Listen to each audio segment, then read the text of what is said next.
Hey team, welcome back to the show. Today it is just Coach Andrea and I, unfortunately. Not that I'm upset to be here. It's just you understand. We really just, of course, miss Natalie. But we're digging into training mistakes, part six, talking about the delts. Honestly, don't know if I even need to clarify why we would want bigger delts. I feel like everybody, when we're talking about goals in terms of bringing up muscle groups, typically says delts. It's typically like glutes and delts or quads and delts, or they say arms, and like when they describe what they want, they basically mean delts. Yeah, So I think delts for almost everyone is a big priority. I don't know if we necessarily need to dig into why this is important for getting a great physique. From an upper body perspective, though, I think is one of the most standout things. Like it's something you will notice almost immediately if someone has a great set of delts. Also really helps enhance the V taper, quite similar to what we talked about with the lats. Um, do you get that a lot as well? Is it almost always like delts is a priority muscle group for new clients? yeah, for sure. And like what you said with like somebody will say arms and what they really mean is delts is the delts are what really give your arms nice shape, especially for females. Like we're typically not getting such big biceps and triceps that they're noticeably shapely, but the delts are because you have the cap at the Yeah. bottom of your delts that shows through if you're lean enough. It's very rare somebody's like, "Oh, I just want a sick tricep hang." Hmm. Like it is almost like I want that cut out on my arm. It's typically what I'll hear someone describe if they say they want nice arms, which okay, we want delts basically. Yeah. Cool. Okay. So today we are just talking through the common mistakes that we see in delt training, our favorite movements when it comes to programming for clients around delts, and basically how to better approach your programming, exercise selection, exercise execution to build the best delts. So first, will you kick us off, Andrea, with some foundational knowledge in terms of anatomy and function of the delts the listener needs to understand to get the most out of this episode? Yes. So your delts are made up of three heads. And the difference in the delts versus, let's say, like um, the chest, where we talked about the three divisions of the chest, you kind of can hit multiple of them with. So you mentioned like the Omni press, where you can kind of like just with a more abducted elbow, you can kind of like hit all three. Um, the delts are a little bit different, not that there's no overlap, but you do kind of need like distinct movement patterns in order to optimally work the three heads of the delt. So first you have the front delt. So that one is going to overlap quite a bit with movements that will work the clavicular pecs. It sits on the front of your shoulder. The origin is the clavicle, so your collarbone. And then the insertion is the deltoid tuberosity of the humerus, which is the upper arm bone. The function of the front delt is shoulder flexion, so lifting your arm forward, and internal rotation of the humerus, and adduction, so moving in toward the midline of your body. Then the lateral delt is the one that I think makes the most visual difference because it's the one that does have the cap on the side. The origin there is the scapula, and it's specifically the acromion process, which is the pointy bit at the distal end, like the furthest out end of your clavicle. And then the insertion is the deltoid tuberosity of the humerus, just like the front delt, so the upper arm bone. The function of the side delt is shoulder abduction. So basically a lateral raise, like moving your arm away from your body. And then we have the rear delt, which originates at the scapula, inserts at the deltoid tuberosity of the humerus, so upper arm bone again. And the function of the rear delt is shoulder extension, so moving the arm backward, external rotation of the humerus, and horizontal abduction, so that all exact opposite movements of the front delt. Pretty simple, really. Front delts on the front of your body, kind of pull your arms in front of your body. Side delts on the side, pull your arms out to the side. Rear delts, pull your arms back. But I would agree. I think that side delts are typically one of the biggest missing pieces for most people. I would say when we're looking at the three heads of the delt, It is pretty rare that someone's front delts are underdeveloped relative to the side or rear delts. Side and rear delts, both quite a priority. Typically, if someone does want to bring up delts, side delts being the biggest, most priority, I would say. Whereas for most of our presses, we are going to be involving like presses, dips, etc. We're going to be involving our front delts to a degree. So typically don't need quite as much volume or love and care as the other two. All right, Natalie is here with us as well. Natalie, we just got done talking through delt anatomy, so you're here just in time. Before we wrap this up, is there anything you want to throw in terms of the delt anatomy, since you have no idea the context here? I'm not sure what I have to add, but let's get going. Sorry about that. You know how when you just get it in your head that like something is at a certain time? And like for the listeners, we like changed around our schedule. And I like stared at my calendar this morning. I'm like, right, yes, like this is what I have. So I just like got it into my mind that like this is when this was. And I thought I had like another hour. So I got like stuck into something else. It is quite all right. It worked out very well. So, anyways, basic understanding of the anatomy of the delts, really quite simple.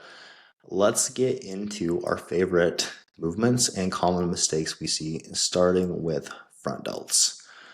So when it comes to front delts, I would first like to nominate the dumbbell seated shoulder press. I would say when it comes to programming, if delts are a priority at all, for like a shoulder press, that's probably gonna be my first go-to. I of course like a machine press as well, but I do really like, especially if we're doing like if someone's really prioritizing delts and we're doing like 2 delt presses a week, I'm almost always gonna have one of those be a dumbbell seated shoulder press. It's just something that everyone has access to. We can set it up to where it fits in individual quite easily, whereas a lot of machine presses just don't fit everyone extremely well. So I really like it from a versatility perspective.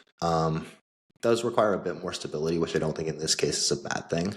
Would y'all be in agreement there? Probably like, or do y'all have a like preferred front delt exercise over that? I think pretty much every client I have is doing some sort of dumbbell press. Yeah, Mhm. for sure. Okay. One of the most common mistakes I see with this is going to be at the bottom of that press. We typically want to be pretty close to having our wrist stacked over our elbow. A lot of times I'll see people kind of get in this crazy position where it's like your wrist is way further away from your body than your elbow is. I was like, first, I don't even understand how you can press like this because we're so much less balanced. Like this is just a much weaker position. Um, I always see and the that's opposite. That's so really, interesting. Yeah. or just I way always see closer. elbow, yeah, elbow way out in front and arm in here, kind of like almost resting it. I think we could Is probably sum this one up to elbow position. Yeah. So That's a something very good way to put it. about elbow position is off. Or like usually the elbow's like driving behind the wrist, Mm, and so like the dumbbell's kind of like tipping forward. But like if we that's could what I'm saying. Yeah, right, if we could sum up all of these things, it would be elbow positioning and that we need your wrist stacked over your elbows in the bottom position. correct. Correct.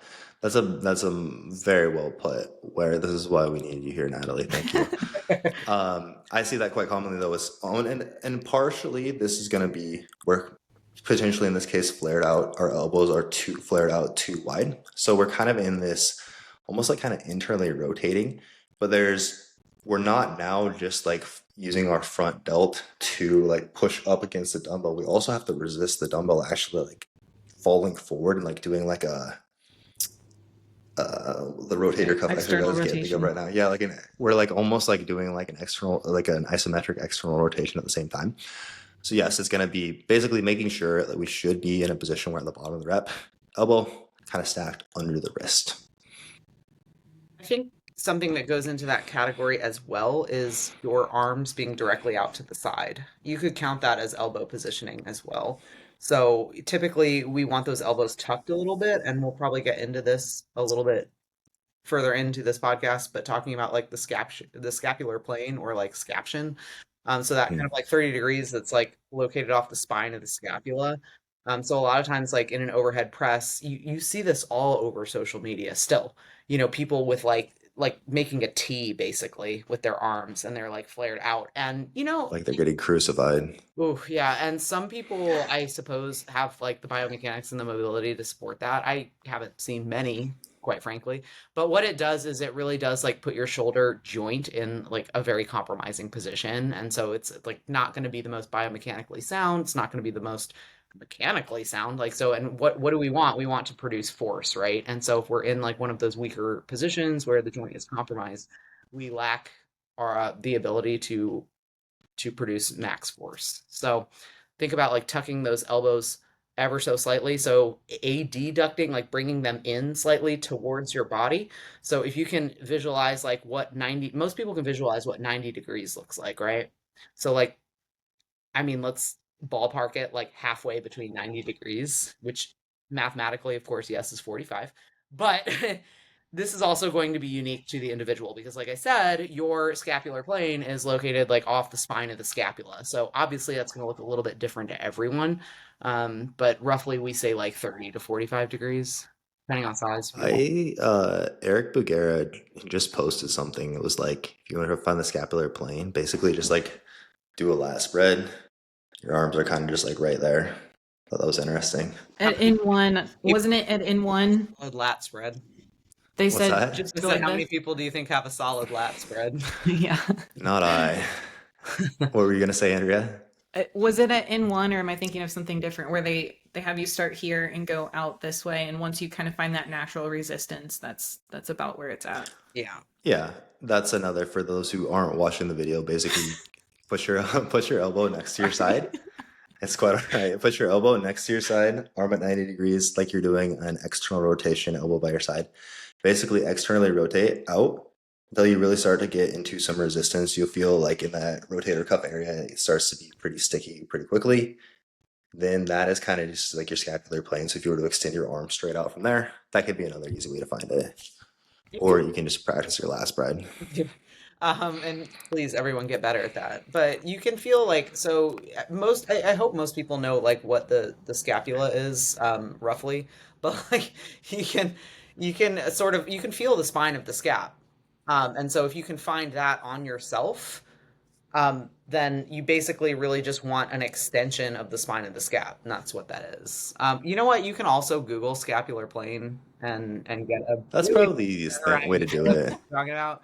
But like I said, it is going to look a little bit different on every body because every body is different. So If you DM Natalie the word scapular plane, she will send each and every one of you a picture of where the scapular plane we is. will schedule a one-on-one Zoom and we will find your specific degree of scaption that you need. What about rib cage positioning when it comes What to our about process? it? I'm just What is a common issue? Is this a common issue y'all see? yes. I feel like this is we've like I feel like most of the episodes that we've talked through, it's like in terms of like things that we see or mistakes that we see, like ribcage positioning is like on every single one. I don't know if you guys have pieced that together yet, but like it surprise, here it is again. But yeah, people flaring the rib cage, or like you could even say just, back coming off of the bench if that makes more sense to you. But that kind of like arch flaring of the rib cage in the bottom position, especially like trying to like, I don't know, people think they're getting more stretch, but what it's also really doing is like also cheating because it's making it easier essentially. But Right. Getting your chest more involved. yeah, but it's also a compensation. And we don't want a compensation because we really want to be training our delts. Yeah. No, I see this all the time. Sometimes it's like, dude, your whole butt is out of the seat. We're like arching our lower back so much. This is almost like a flat pec press that you're turning this into. Sometimes this comes from as well, you just have the angle of the bench too high. I think people typically think we need like a 90-degree upright bench for a shoulder press, where in reality, to line things up well for the front delt, we're gonna want to be at like, for most people, I like a 65-degree incline roughly. And I find as well with that like 90-degree, when people try to press too upright, a lot of times, of course, there's a lot of rib cage flaring. And then at the top, what you see is people try to walk out and almost like shrug upwards. It's really odd. But as a whole, like that, like about a 65-degree incline for most people will be quite a lot better. that just like ties into the fact that most people suck at shoulder flexion, myself included, so I'll put myself there. But like, it's a really difficult position. Like we talked about in the lat training, like that overhead pulling. It's a Hmm. really difficult position for most people to be sitting perfectly upright with their For arms sure. over their heads, and to not see some sort of rib cage compensation there is like pretty rare. So by setting the bench back, say 1 to 2 notches, depending on your bench, um, to more to that like 60-degree or so angle, we're just setting it up again better for most people. And kind of like what we were talking through with elbow positioning and getting you in the best position possible for like the shoulder joint, this also encompasses that. Perfect. Range of motion is another big one I see with dumbbell presses, especially. Of course, people like get the top half of the movement, but typically cutting the movement off quite high. Sometimes this is just a matter of having the elbow flare out too wide, so getting any more range of motion just feels very uncomfortable. But once we get into more of that scapular plane, should be able to get into a more lengthened front delt. I typically see people just cut range of motion off a bit high. Really, like a good rule of thumb for that is when you get to the point where for you to go any lower, you really actually have to start pulling your elbow backwards, and we're no longer like the form isn't traveling down anymore. Your elbow is just traveling backwards. We're out of range of motion at that point, so we should be stopping before that point. But if fine, and it makes sense. I mean, the lengthened position, the bottom of the rep, is gonna be the most difficult part of the rep. But in this, like for a dumbbell press, this is probably where we're getting the most out of it. So not something that we'll want to skip.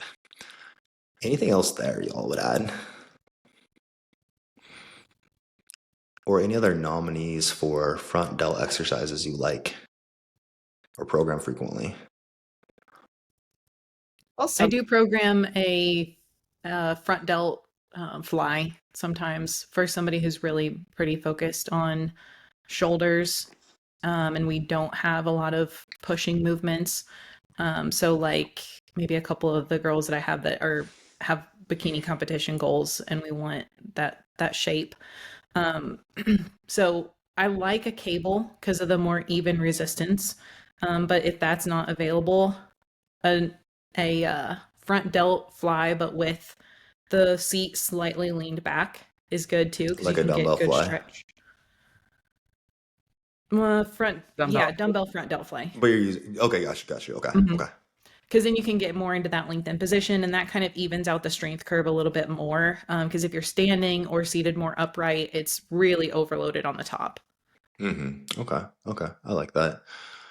I do like, I mean, I would say if delts are a big priority, typically I'm gonna do like like two front delt movements. I'll typically start with like a dumbbell shoulder press, and either like if they have a nice machine shoulder press, I'll rock with that. I find a lot of times like a machine shoulder press for many women is going to be a little bit too wide. There are also some that like the path rather than like converging at the top, it diverges, so they like go out wider as you press up, which just doesn't make any sense. But if there's a good fit for a machine, I like that as well.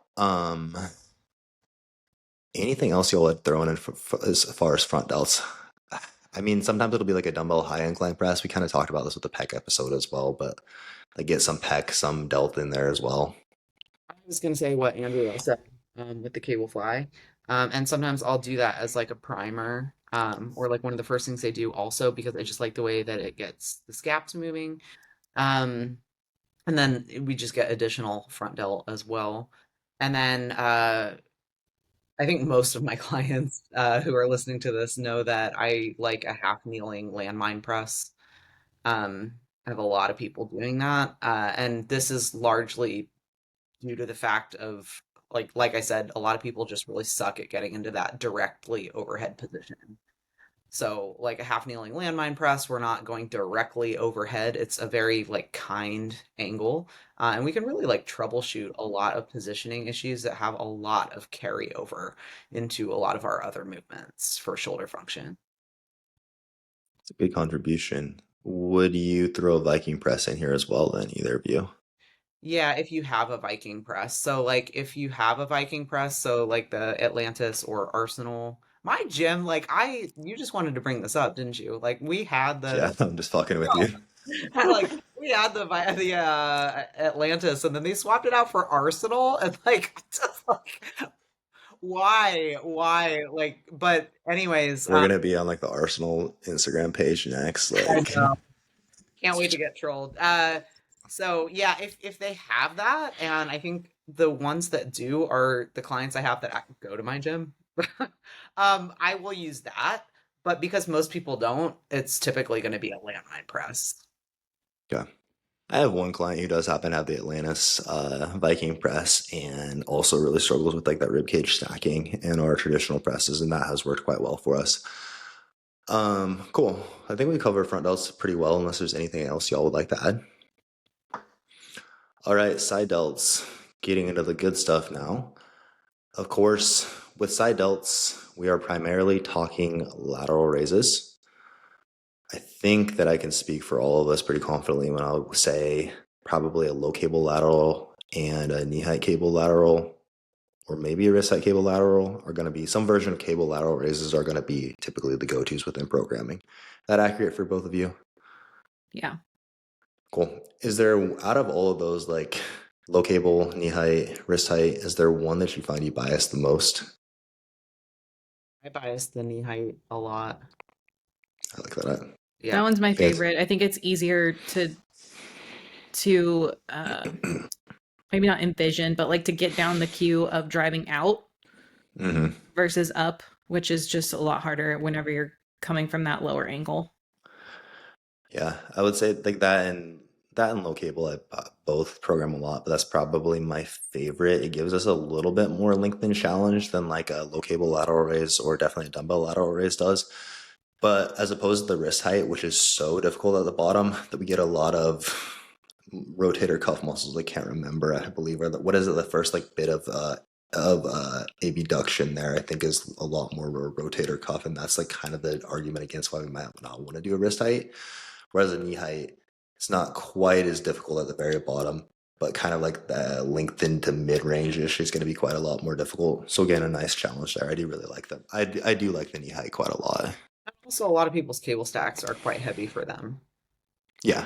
So like it's just it's a big lift for them in general to like do any weight at all. So like why are we going to make it harder, positioning wise? So basically speaking too, we're going to be weakest at the top of the movement. So if we're doing like a low cable lateral raise and you're not strong enough to do it, if you move that up to knee height, you might actually be able to rock with the cable stack still. Yeah. Cool. Andrea, what would you say is like one of the biggest lateral raise mistakes you're seeing? Using a ton of momentum. It's hard for me to narrow it down because they all kind of go together. But yeah, I would say kind of like swinging with your hips to get the dumbbell up to the top, and then just kind of letting the dumbbell pull the hand down instead of controlling it and leading with the elbow, and actually using your delt to move the weight instead of just throwing the weight through the air. It's not a hip thrust. Exactly. Okay. No, for sure. That especially the like not controlling the descent and just basically letting the weight pull you back down. We want to maintain tension there, especially like a movement for a lateral raise. That is, if I program tempo, like that is one that I do like more often program a tempo for, because I find people do really just get sloppy with it. We're not doing as good of a job keeping tension on the delts. I'll say another one is at the bottom of the rep. People, when we're doing like a cable lateral raise, people letting their hands cross. What you will see is that when your hands basically they go to the point where their arms are crossed or almost crossed, and if you look at where the cable is at relative to their arm, it's basically like in a straight line with their arm, right? So at that point, there's essentially zero tension against our thigh delts. We're basically just resting here. It's kind of the equivalent of if you like at the bottom of every rep of a leg extension, you let the weight rest on the stack and like took your legs off the stack. Almost, where basically in a lateral raise cable movement like this, where that movement is going to be the most difficult is when that cable is at a 90-degree angle from your forearm. But again, if it's basically in a straight line with your arm, almost no tension here. So we're essentially just losing a lot of tension at the bottom. And then they typically like launching up from that point. Just don't cross your arms at the bottom. We want to stop with a bit of tension on the delts still. Across the streams. Don't cross. Don't. Oh my god. Anyways, other lateral raise mistakes. Natalie, what do you got for us? Um, I think you wrote this, but then I piggybacked off of it. External rotation at the top, or like basically doing a Y Mm, raise. mm, Like I just tell people like I don't want to see your armpits. Basically, I like that. they're essentially just like doing a Y raise. So we're extending that range of motion at the top, coming up really high. Now, honestly, like in terms of like the biggest offenders, like we're still getting some middle delt work there. So it's not like the worst thing in the world. It's just not what we're trying to do. So a Y raise is going to bring in a little bit more like trap. But it's also going to attack your middle delts as well. So that's why I said it's not all bad or anything. But when we're programming a lateral raise variation, we specifically want to put as much tension as possible into those middle delt fibers. So I like to say like, hey, keep your palm facing down, like almost like think about leading with your elbow, keep the top of your shoulder pointing to the ceiling. Like I have an arsenal of cues there to try to kind of describe what I'm looking for there. Yeah. With a Y raise too, when we're talking about a cable, you would want to stand on the other side and pull up so that you still have tension at the very top. And when we're doing a lateral raise, you're standing like inside the machine facing out and you just completely lose tension at the top. So whenever somebody is doing that lateral raise from here to here, there's not really that much because we're just like in line with the cable, not pulling against it. Yeah. I find when I'm coaching someone out of external rotation, it's almost more the issue isn't really that it's like, hey, this is like kind of Y raise looking. It's almost like just our whole lateral raise is looking pretty sloppy. And it's typically like we're almost like externally rotating to start and then like extending our arms out. Whereas, and I find like focusing on the wrist too much, like as you said, like the bicep, or I like the armpit cue you gave, like don't let me see your armpits. Because if I tell someone like, hey, like, because what this will look like is like your thumbs are typically pointed upwards more, whereas we would generally want like basically think your palm is facing the floor. But people don't really think about what's going on in the upper arm, and you'll see this like their elbow is way down below their wrist, and there's a good amount of bend in your arm. And we're not like flying in front of us and out and up. It's almost like we're flying up and backwards. Again, in a lot more of like a Y raise, we could say pattern, I suppose. But yeah, that's extremely common. I do like, hey, like the inside of your bicep facing the floor, I find it works quite a bit better. Whereas I find if I like coach the wrist for people, it doesn't really go anywhere. Anything else in terms of lateral raise mistakes y'all see? I'll What throw about trying to shrug? Go ahead. I was gonna say I'll throw in a little hack here. For the people who are using a cable stack that is just too heavy, which honestly I've so many, that's one where we'll bust out like the wrist cuffs. And if we can get that wrist cuff like further up the forearm, so like think between the wrist and the elbow, that's gonna shorten like the lever a little bit and it's gonna make it feel lighter.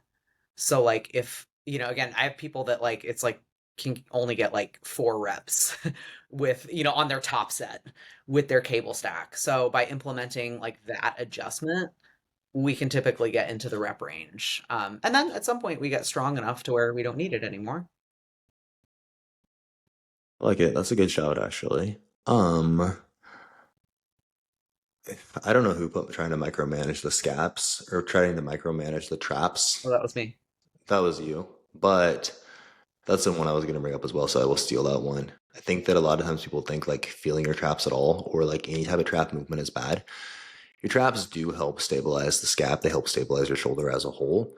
So if we're like, I'm not letting my traps move at all, I absolutely won't let my traps move, our shoulders are going to be less stable and we're going to get worse output. So it's okay for there to be a little bit of trap involved. It shouldn't be like my traps are the only thing I feel here, but it's okay to get some trap involved. Did you want to add to that? Is that what you meant by pinning the scap back? Okay, cool. Torso angle. Do y'all typically coach people to like lean slightly forward still, just stay upright? What are you doing there? I do cue a slight hinge forward, mostly to counteract the desire to lean back or use momentum. Doesn't have to be anything crazy. But Mhm. yeah, just slight little hinge at the hips does wonders there. I think we could also, we could, I mean, again, talk about the rib cage here. Like you talked about, like people kind of doing a hip thrust, and then we're like really flared up at the bottom. Again, almost kind of doing a Y raise. Sometimes Um, like I'll use a combination of like hinge forward and then we'll play with like front or sorry, like yeah, front or back foot, front or back, or either foot. I'm having a hard time articulating this. If we're doing like a unilateral like single arm cable raise, we can play with the hinge forward and then using either foot as the counterforce, depending on like how more or less involved we want like the obliques or something like that, which can really help in terms of like stabilization or like whatever kind of issue we're working on there. Care to elaborate on that? Not really. No, yeah. It sounds like quite the topic, so it's okay if you don't want Yeah, to. so a lot of times like I'll have this is like starting to get a little nitty-gritty, but this is like we have like endless, possibilities for our cable lateral raises. But a lot of times like most of the time I really do like to program a single arm here. And so what we'll have is like people standing with their feet directly uh next to each other. And I find that there's like quite a bit of rotation happening within the torso. And so I'll cue them to put either their left or right, depending on what I want, foot forward as like the counter force. Typically, if you're doing like a knee height cable lateral, I will typically try at first, like, maybe the front foot, I think out first, but then, uh, you know, it's gonna help like brace a little bit more because you're gonna be like forced to use those obliques. Um, but then, again, sometimes like if that's not really an issue for someone, I'll put their back foot forward, and that's gonna feel like pretty darn stable, actually. It's typically what feels the most stable for me, so I naturally go with that. But I can't say that I had ever really thought about that from that perspective. Yeah, That's sick, though. kind of similar. It's something you can kind of like play around with, and so like especially when I'm troubleshooting someone who's having like pain or discomfort, like that can be something that I'll kind of mess around with a little bit and see if one or the other feels a little bit better for them. Yeah. Andrea, do you find yourself programming more single arm lateral raises or bilateral? I would say more bilateral for the time perspective of it. Yeah. I like a single one. I think that they're, especially like a knee height single lateral is the one I'll typically program the most. Um, I like it because it's easier to kind of position your body in order to get that outward drive.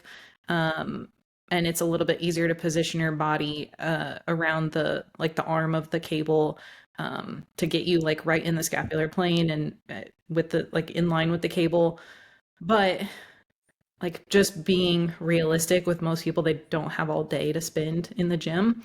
And it's not that it adds that much time, but whenever we take into account like multiple movements across the day, going single leg is or single arm is typically not as much a priority because there's so much to hit in an upper body day.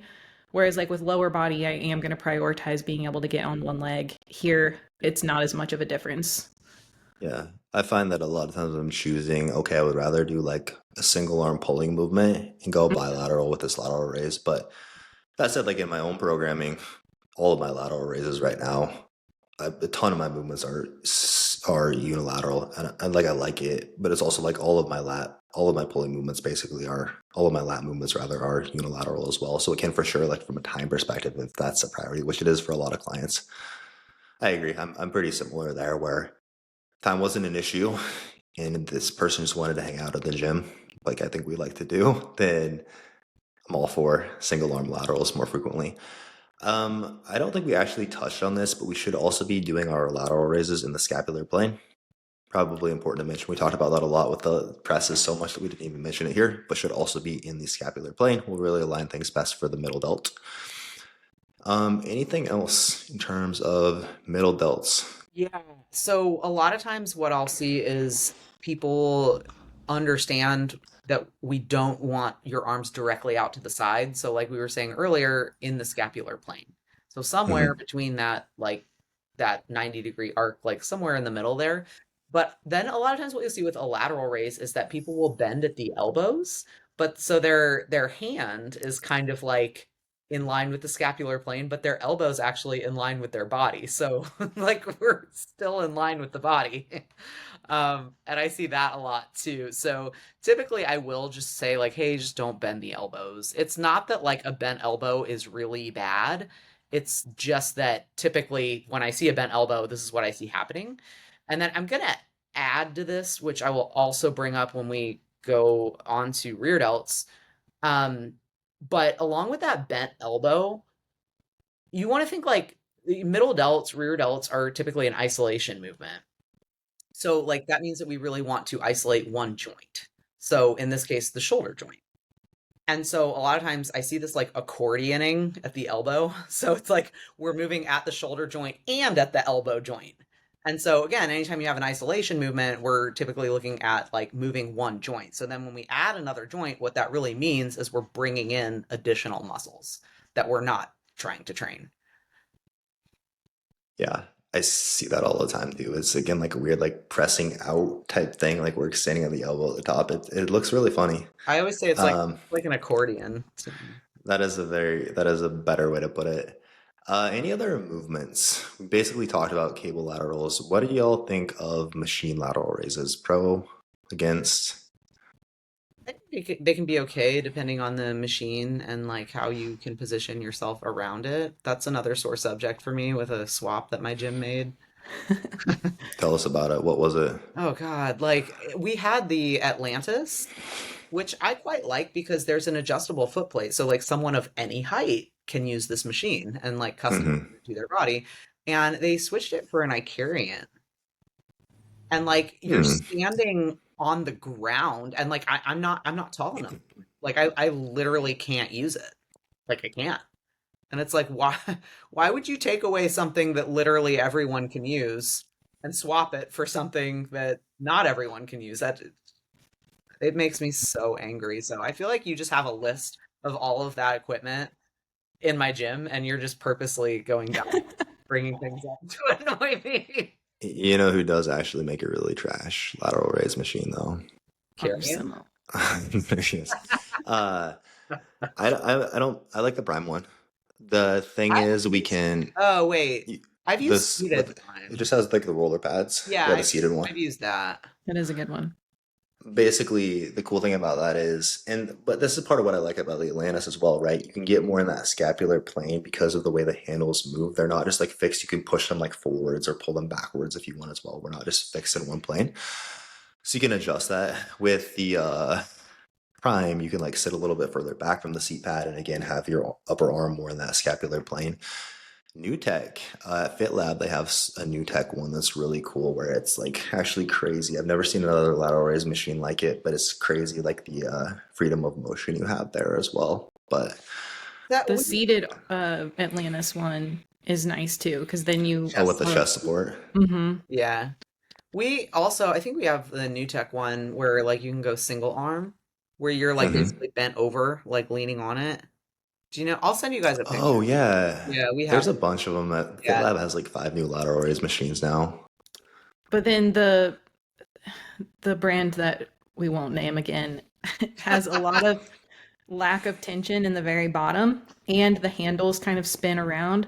So I was just thinking about this morning because there was a guy on there doing them to where you it naturally makes you want to lead with the hands. And so that means at the top people look like a W, like this, with the elbows Hmm. down, externally rotated, hands up. Because it's really hard, even for me, like knowing what I'm trying to do with it, because of the way that the handles spin around, it makes you want to do that. So I think it, like you guys said, it really depends on the machine. Yeah, and similarly there, like those handles don't move backwards and forwards; they just move Mhm. outwards. Anyways, Anything else side delts before we talk some rear delts? We didn't really touch on Y raises. I don't mind a Y raise from like kind of like I almost like it as a primer as well, actually. I mean, we get a little bit of lower trap involved. It does allow us to get the side delt more shortened. I think as a whole is a good shoulder function movement. I do like more often lately if someone's priorities are delts and I like we're more time bound in our training. I like that as like a first movement in our training day to like get our side delt volume in and again like get them up overhead. But I'm a fan of that. Anything else like there that stands out to you guys before we move on? Face pulls. I'm just getting the rear delt. Warm up with some face pulls a lot, and we'll put that in people's program as a primer. Um, I feel like we have to mention the dumbbell lateral raise, like the good old dumbbell. Like, yeah, if I had a choice, I would choose cable, but I have like both and a lot, like especially when delts, slide delts are a priority. Like I'll Hmm. throw in dumbbell lateral raise. But really, like if you want to grow some delts, like you need some sort of lateral raise, basically. Yeah, If we had to, yeah.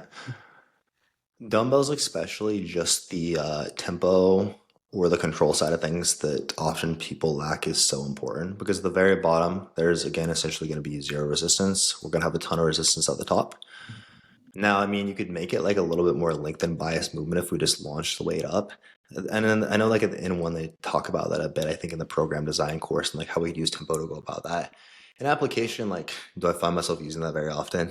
No, I have like sometimes if someone is like at a home gym, but typically like I would coach someone if we only have dumbbell laterals available is like let's not actually let the arms go all the way to the sides. Let's keep them like 15 to 20 degrees of abduction at the bottom and keep tension on the delt throughout.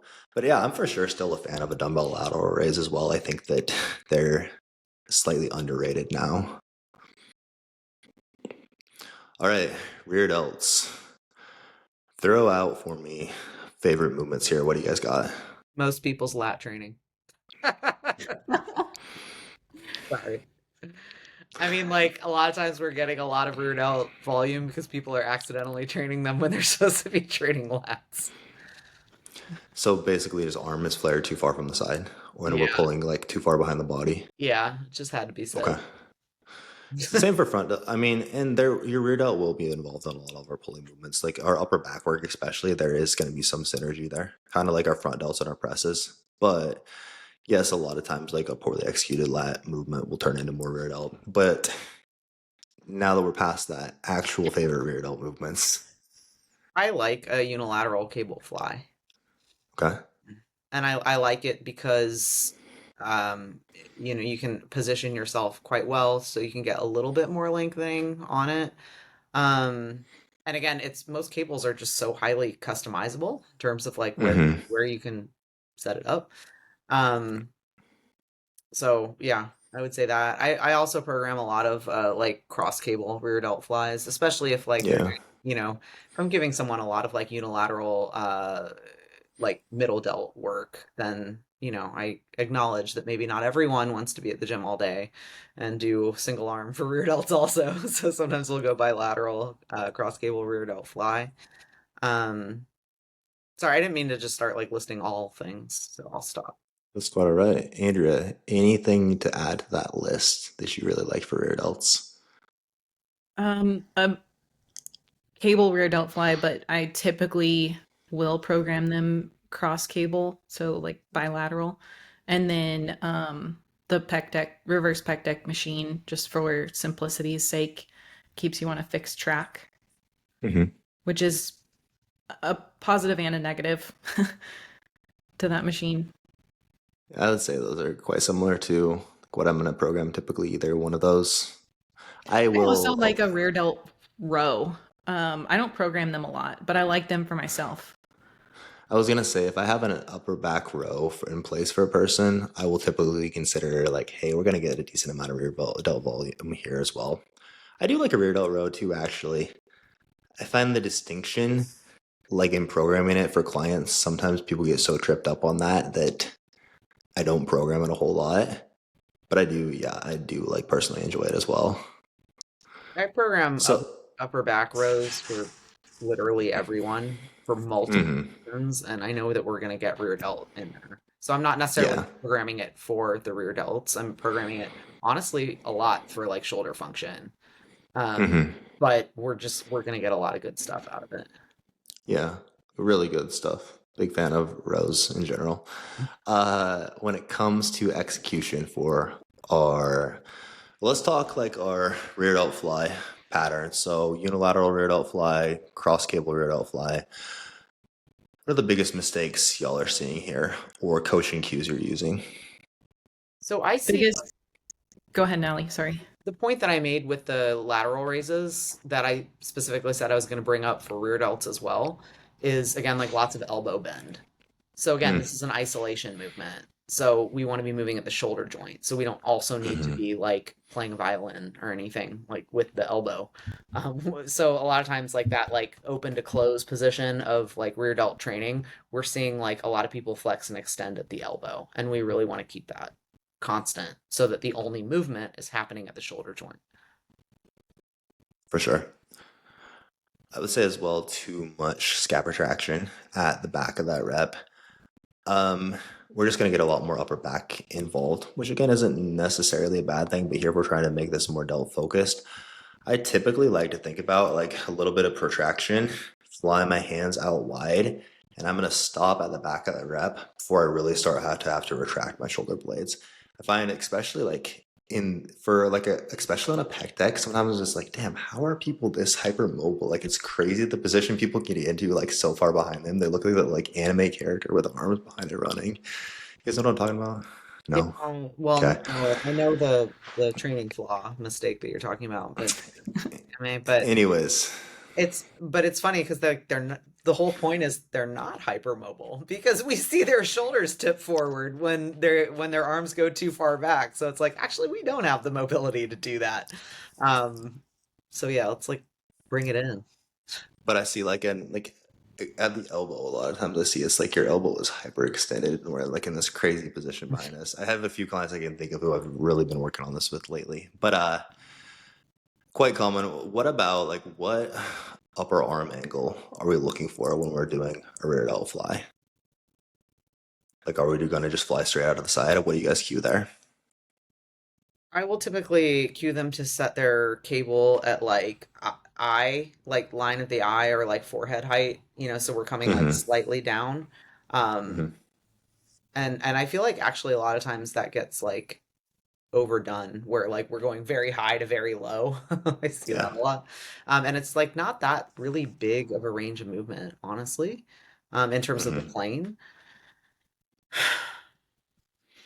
I think for most people it ends up being around like 75, 65 to 75 degrees upper arm flare. Like if you're like straight out, elbows are straight out from your shoulders, you'll feel there. You can't get quite as much range of motion if your elbows are tucked a little bit more. But yeah, shouldn't be too like high to low. Um, anything else in terms of rear delts?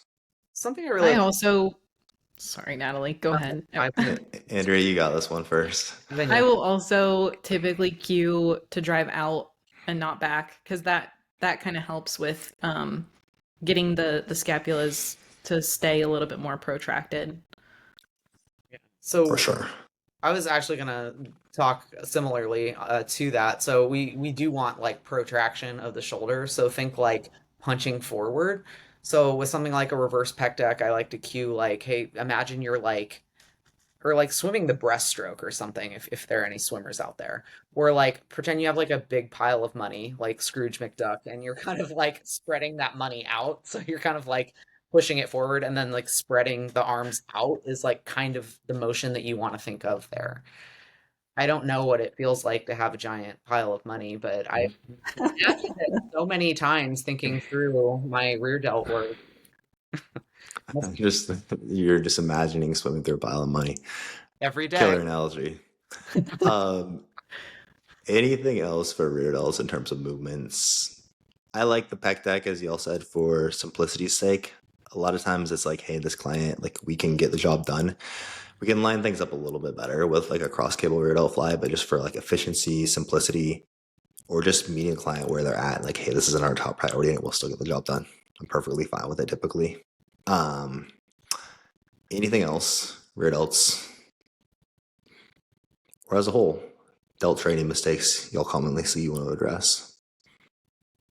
I'm sure you guys talked about this talking about anatomy, but like it is important to hit all three, like for a well-rounded pumpkin looking delt.